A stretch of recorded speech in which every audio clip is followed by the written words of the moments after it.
Hola, buenas tardes, buenos días o buenas noches, dependiendo en dónde nos estén viendo. Eh, Mi nombre, antes que nada, es Pedro Navarro Pérez.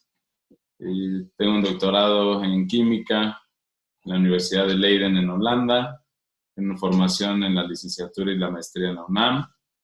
Eh, Me volví parte del comité científico de Actives hace unos meses y vengo hoy a presentarles a tratarles de explicar de forma muy básica, general y con ejemplos, los fundamentos biológicos y químicos que llevan o que están detrás de la epigenética y cómo esto es el fundamento de cómo GenomeX puede ayudarnos hoy en día con todos los padecimientos crónico-degenerativos que presentamos debido al estrés oxidativo.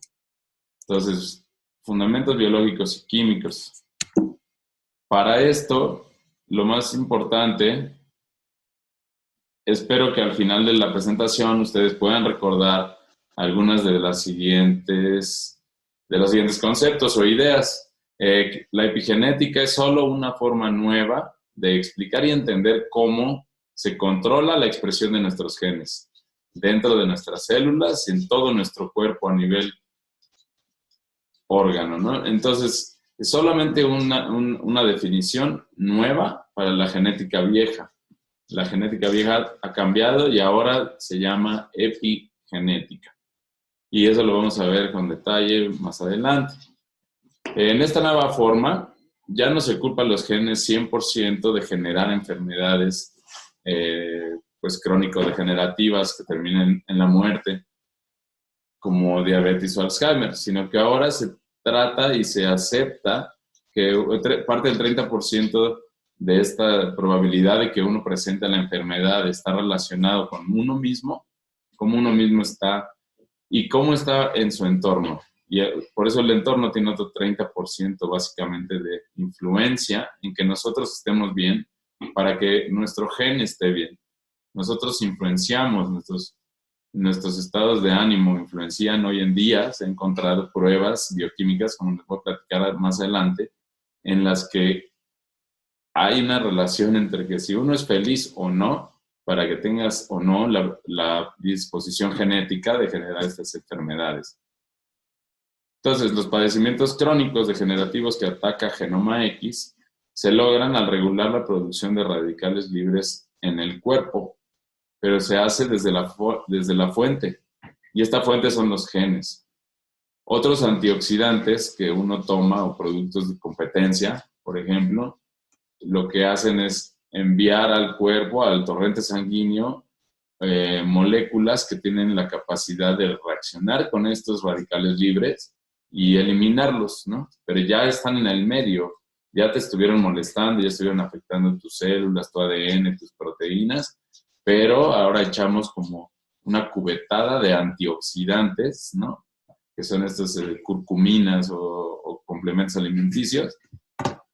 De lo que hace Genoma X y por lo que es tan potente y tan prometedor es que lo hace desde la fuente, regula los genes que generan a estos radicales libres. Entonces cierra la llave que genera los radicales libres en lugar de echarle cubetadas de agua. Es como un ejemplo de un incendio. ¿Sí? Si hay un incendio en la llave de gas de tu casa, pues tienes que cerrar la llave de gas para que ya no haya incendio. Puedes echarle muchas cubetadas de agua, pero siempre va a estar generándose ese fuego. Entonces es una forma más desde adentro, más efectiva.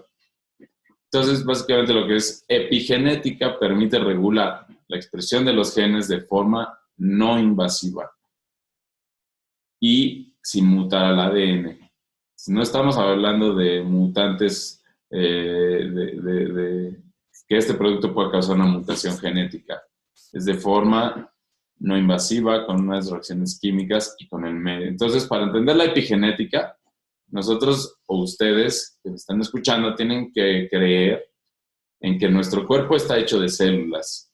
Células son pequeñas como el tamaño del ancho de un cabello y todo nuestro cuerpo, desde la piel, los ojos, los órganos, las uñas, los dedos, los pies, todo está formado de células. Todas estas células, en este ejemplo, es la célula animal. Compartimos todos los animales, como vacas y perros y gatos. Compartimos que tenemos la mitocondria más que nada. Esta mitocondria es encargada de hacer la respiración celular. Eso quiere decir que la mitocondria es la que realmente se come los nutrientes que nosotros comemos en la dieta, ¿sí? Básicamente en las células del órgano en donde se deba de consumir estas moléculas, como la insulina, el azúcar en el hígado, las grasas en el estómago. O sea, básicamente cada órgano tiene sus propias células que tienen encargado de comerse un cierto nutriente, ¿no? Entonces, las mitocondrias son muy importantes y son muy importantes también en toda la historia de McCord respecto al control de producción de radicales libres. Otro organelo o dentro de la célula que va a ser muy relevante para esta plática es el núcleo. El núcleo está dentro de la célula y el núcleo tiene una pared celular, pared nuclear, perdón, así como la célula tiene su pared celular. La pared celular deja o no, dependiendo de quién es la molécula, la cosa que quiere entrar a la célula, le dice sí o no. Entonces, para entrar a la célula hay que traer una invitación o ser alguien muy importante que cuando llegues a la célula te digan adelante. Y todavía para entrar al núcleo es todavía más VIP. Casi ninguna molécula, ningún organelo, ningún compuesto alrededor de la célula o dentro de ella tiene permiso de entrar al núcleo. Y adivinarán por qué, pues porque en el núcleo encontramos al ADN, ¿cierto? En el ADN, sí, también deben de creer que adentro del núcleo existe un ADN y que ese ADN es más o menos esta cadena que aparece aquí en la diapositiva de colores, pero yo prefiero aquí ejemplificarla con un cable, un cargador. Es una cadena que primeramente es una cadena única de casi 2 metros de largo, así como pueden ver. Esta cadena de ADN empieza a doblarse, primero por la mitad, después empieza a enroscarse sobre sí misma, ¿sí? Y finalmente, pues empieza a hacer todas estas formas, ¿no?, de empaquetamiento. Pero lo importante del ADN es que contiene nuestra información genética. Nuestra información genética quiere decir que contiene, que sabe, si alguien lo puede leer, para qué célula va a ser este ADN, para qué órgano va a funcionar cada célula. Todas nuestras células contienen el mismo ADN, dado que el ADN es único y particular de las personas. Entonces, nuestras células, antes que sean definidas si son de ojo, de corazón, de cerebro o de piel, pues todas las células son iguales y tienen el ADN adentro. Una vez que las células y que el cerebro, digamos, le dice a esa célula, tú te vas a hacer una célula de corazón, entonces la parte del ADN que codifica, así se llama, que codifica para corazón, se va a expresar y esta célula que no tenía función, que no estaba definida, va a pasar a ser una célula definida, una célula con una función específica y va a formar parte del órgano que le corresponda. El órgano en un hígado, pues es muchísimas células de hígado, muchísimas células de corazón, muchísimas células de ojo, hacen un órgano, ¿cierto? Pero todas estas células contienen lo que llamamos código genético. Y gracias al trabajo del doctor McCord y de otros durante casi 13 años, fue que se logró finalmente leer todas las letritas que están dentro de este ADN y imprimirlo en hojas y hojas y hojas de información, secuencias de nuestras letritas. Y si yo comparo las mías con las de mi vecino, ninguna es igual. Nadie tenemos el mismo ADN. Pero si yo hago ejemplos de cada una de mis células, todas ellas van a mostrar exactamente el mismo código genético. Entonces, lo que planteaba la genética durante el año 2000-2010 fueron los esfuerzos puestos de este proyecto del genoma humano, que McCord estuvo muy involucrado y muchos de sus colaboradores, de que los genetistas al comenzar pensaban, o su intención era designar un gen por cada enfermedad, pues ahora sí que genética, ¿no? Que si había, que iban a encontrar una relación directa entre que si tus papás habían tenido diabetes, tú ibas a tener diabetes, y los hijos de tus hijos, amén, iban a tener diabetes. Entonces, ellos estaban buscando una confirmación de esta teoría porque encontraban mucha relación en que si tu papá había tenido diabetes, tú tuvieras diabetes. Y sí, era lo que se esperaba. Entonces, una vez que se logró leer el ADN en 2003, ya empezarlo a leer cada vez que se quería, en 1 hora o unas 6 horas, dependiendo de la técnica, se hicieron miles de mapeos de personas con enfermedades, obviamente seleccionadas, miles en todo el mundo, y empezar a mapear sus genes para encontrar ciertos patrones o buscando como características dentro del ADN que ellos pudieran asignar o correlacionar con la enfermedad, ¿sí? Sin embargo, pues no encontraron una relación tan directa como se esperaba. Solamente algunas de las enfermedades encontraron una correlación, digamos, de 1 a 1. Un gen genera una enfermedad, como el caso de la enfermedad de Huntington. Es una enfermedad que se llama monogénica. Solo un gen, y está bien identificado. Si está en el ADN, uno es propenso a generar la enfermedad. Pero lo que ya no es un hecho es que la vaya uno a generar.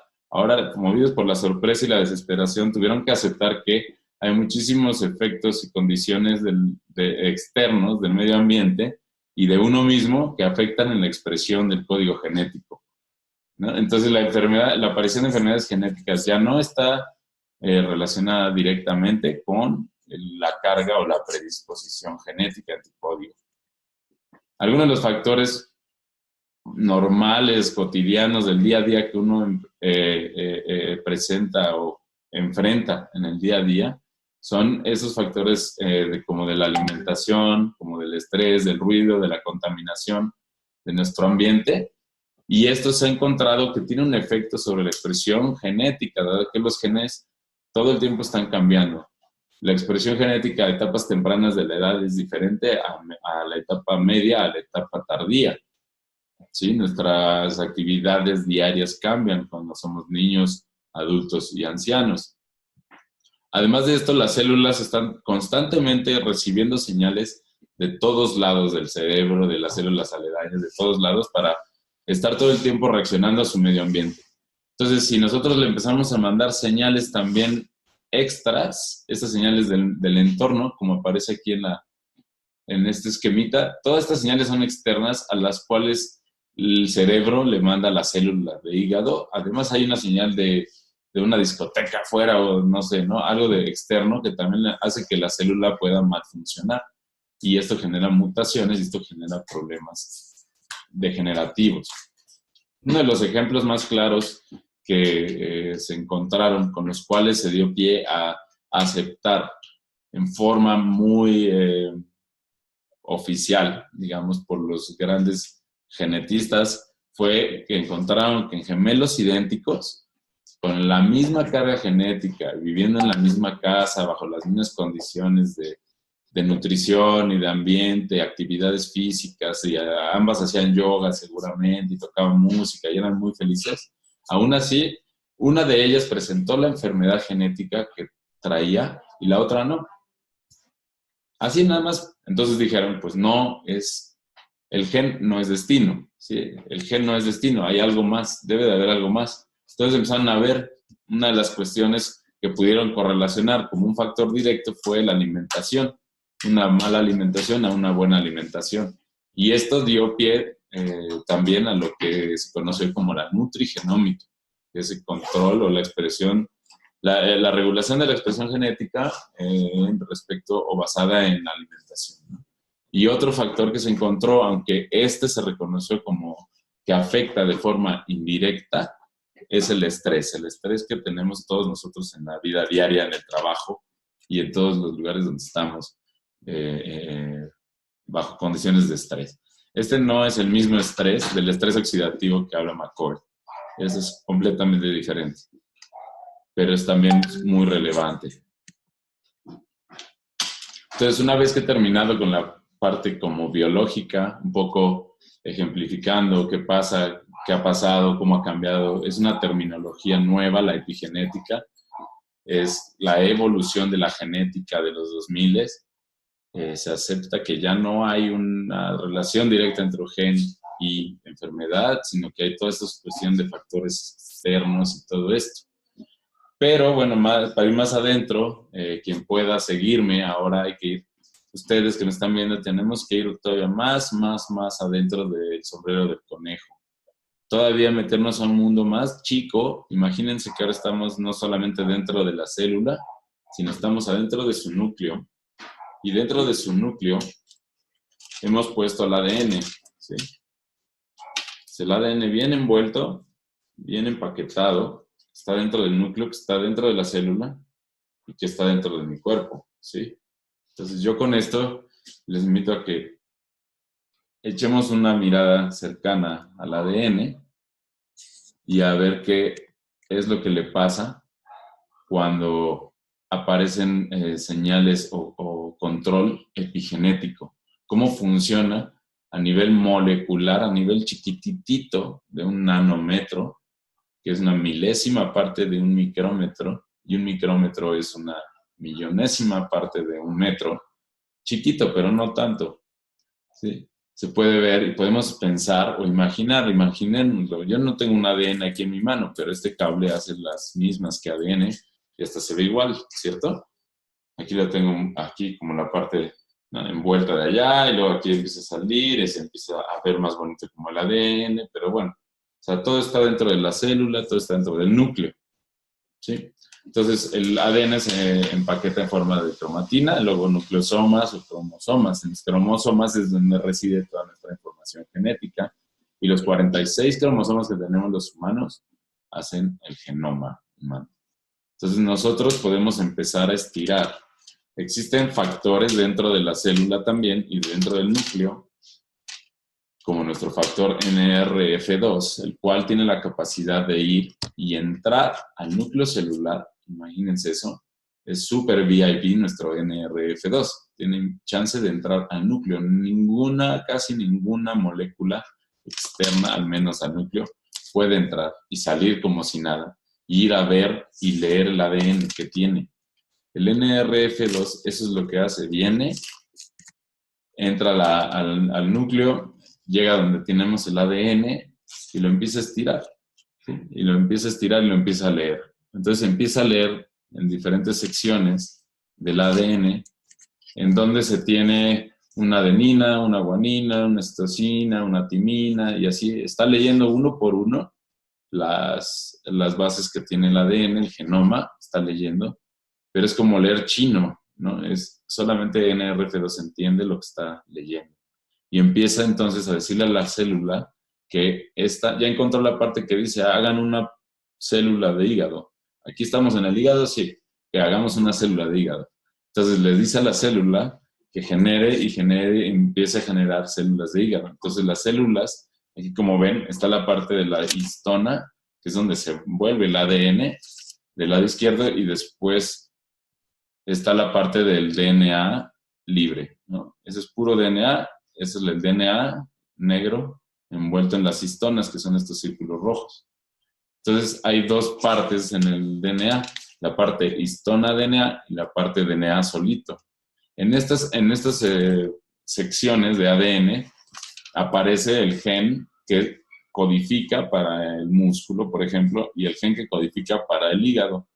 Pero en el caso de arriba, en el caso que tenemos una célula de músculo, esta célula de músculo tendrá libre y podrá expresar su gen de músculo para hacer una célula de músculo. Mientras que en el mismo ADN, la misma célula tiene estos grupos metilos que entran y bloquean el gen, evitando que la célula se haga una célula de hígado. Pero la información de ser una célula de hígado o de músculo o de páncreas está en el mismo ADN. en todo el ADN. El ADN tiene la información para cualquier cosa que nosotros necesitamos. Solo depende de cuándo lo estamos expresando y cuándo estamos bloqueando la expresión, ¿no? Entonces, en el ejemplo de abajo ahora es al revés, es una célula de hígado. En el caso de las histonas, aquí vemos cómo se puede metilar o acilar, que eso ahora tendrá un efecto epigenético, pero ahora en esta sección donde está el gen de hígado, no tenemos metilaciones. ¿Por qué? Porque estamos en el hígado y queremos que este gen se exprese. Entonces, la célula misma deja que este gen se exprese, mientras que en este caso ahora metilamos la zona del gen de músculo y el gen de músculo se apaga. ¿Sí? Entonces, con pequeñas metilaciones sobre el ADN o acilaciones sobre la histina, son las pruebas químicas que se han encontrado a partir de estudiar gente que ha tenido efectos epigenéticos en sus enfermedades. Han encontrado que están metilados o aciladas los ADNs o las partes de las histonas. Entonces han logrado correlacionar, obviamente después de hacer muchos estudios, y eso es solamente para concluir esta parte de que si usted presenta, o más bien, si el ADN presenta metilaciones en la zona de ADN libre, va a tener un efecto directo en activar o desactivar la actividad de un gen, hacer una célula de hígado o de músculo, mientras que en el otro caso de la histona puede ser una metilación o una acilación. En el caso de la metilación se hará una represión del gen, mientras que si se acila, esto generará que el gen trabaje más rápidamente. Entonces, tenemos que decir que la dura genética ha tenido que relajarse y ha tenido que readaptarse a volverse epigenética. Si no, sería eliminada por la selección natural y pues no es el caso, ¿no? Entonces, toda la terminología y las personas que están trabajando en esto han tenido que aceptar que la predisposición genética no es un destino y retomar ideas de Freud, por ejemplo, de nurture contra nature, en el que dice que nuestro ambiente nos hace más lo que somos que lo que nosotros podemos hacer en nuestro ambiente. Entonces hay que estar muy al tanto en qué ambiente nos movemos, qué gente está a nuestro alrededor, qué situaciones permitimos, de qué nos gusta estar rodeado. Entonces finalmente se identifica epigenética como un inesperado mecanismo suave de mutaciones sin mutar el ADN, que induce un cambio en la expresión del gen. Este suave son los metilos o los acilos que se han relacionado con cambios en la expresión genética de gente que lo ha logrado. Entonces, lo que tenemos en las manos, como Genomics, es un producto que logra la regulación genómica en forma epigenética. El producto mismo logra controlar, aumentar o disminuir la actividad de un gen para mejorar o evitar, prevenir las condiciones de enfermedades crónico-degenerativas. En su formulación se optimizó la concentración de cada uno de los 5 componentes o más que tiene la mezcla, la fórmula del Dr. McCord, y para maximizar el efecto epigenético y regular de forma máxima la expresión de cada uno de los genes.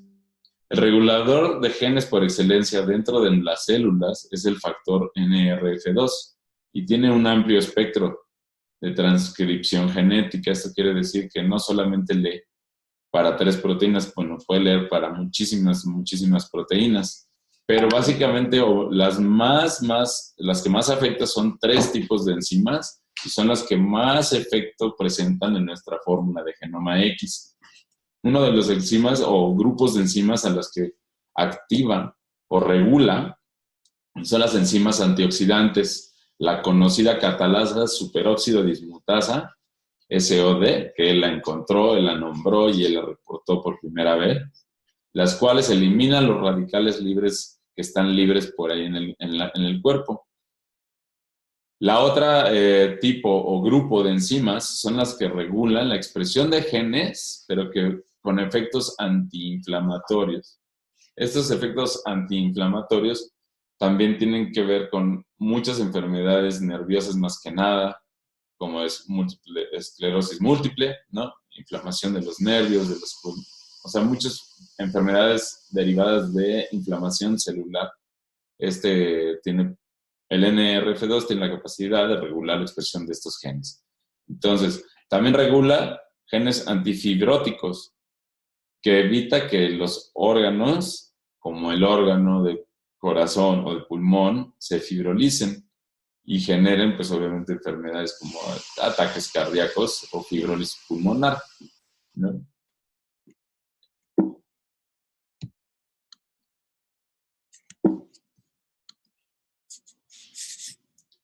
Entonces, yo trataré después de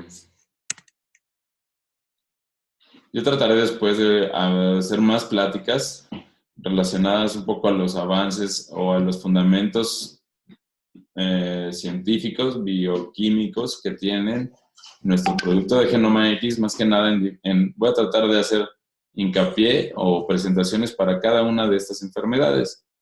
Tal vez sean de 10 minutos, 5 minutos, pero pues bien explicadas con ejemplos como los de ahora, para tratar de dejar claro cómo es que tomar NRF2 o Genomex me ayuda a tener un mejor actividad pulmonar, o mejor circulación, o me ayuda con mis problemas de riñón. ¿Sí? Entonces, todo eso lo trataré de ir abarcando. Para cualquier contacto conmigo pueden verme en la mail drpedronavarro@yahoo.com, o mi celular, que es 55 40 84 85 96. Y de verdad, si tienen algún prospecto que quiera hablar más al respecto de cómo funciona esto, podemos tener una plática por Skype o por WhatsApp cualquier día, a cualquier hora, y yo estaré feliz de tener, de tener estas pláticas. Y pues antes que nada, antes de terminar y despedirme, pues quisiera decir que esto es una tecnología que va a cambiar al mundo y estamos representándola y empezando el mercado en México. Es una oportunidad única y pues bienvenido a Active si es que es lo que quieres hacer. Así que cuídense. Nos vemos pronto. Hasta luego. Deja de grabar.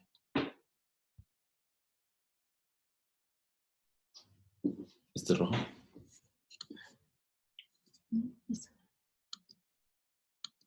Ya. A